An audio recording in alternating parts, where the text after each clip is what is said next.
রোববার জাতীয় সংসদ অধিবেশনের শুরুর দিকেই ৩০০ বিধিতে বিবৃতি দেন স্বরাষ্ট্রমন্ত্রী সালাউদ্দিন আহমদ। কথা বলেন গত ১১ জুন কুমিল্লা থেকে নিখোঁজ হওয়া ইসলামী ছাত্র শিবিরের কেন্দ্রীয় নেতা জিসান মিয়া প্রধানের নিখোঁজের বিষয়ে। জানান, এক নারীর সঙ্গে প্রেমের সম্পর্ক ছিল জিসানের। বিভিন্ন সময়ে জিসান মিয়া মেয়েটিকে বিয়ের প্রলোভন দেখিয়ে একাধিকবার দর্শন করলে মেয়েটি অন্তঃসত্ত্বা হয়ে পড়ে।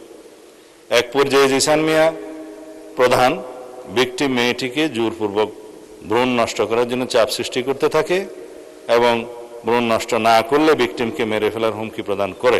স্বরাষ্ট্রমন্ত্রী জানান, পুলিশ জিসানকে লাকসাম থেকে উদ্ধার করে। বলেন, নিখোঁজের বিষয়টি অন্যভাবে বর্ণনা করে অনেকে এতে সরকারকে দায়ী করতে চেয়েছিল।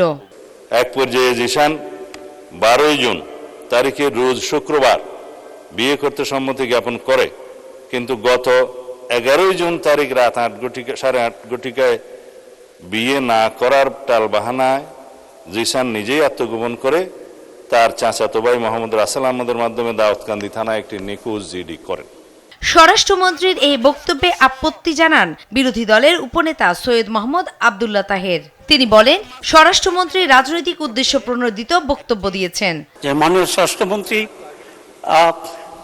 একটি দলকে কন্ডেম করার জন্য ইন্টেনশনালি এটা এখানে প্রেস করেছেন। ঘটনাটা যেটা হয়েছে, বিরোধী দলের উপনেতার এ বক্তব্যের সঙ্গে সঙ্গেই সরকারি দল ও বিরোধী দলের সংসদ সদস্যদের মধ্যে তীব্র বাকবিতণ্ডা শুরু হয় হট্টগোল। অধিবেশনে সৃষ্টি হয় বিশৃঙ্খল পরিস্থিতি। আপনারা বসুন।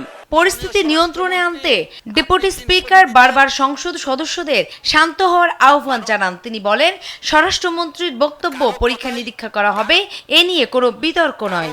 সংসদীয় রীতিনীতির বাইরে কিছু হয়ে থাকে সেটা পরবর্তীতে সিদ্ধান্ত নেওয়া হবে। নূপুর মাহমুদ, দেশ টিভি, ঢাকা।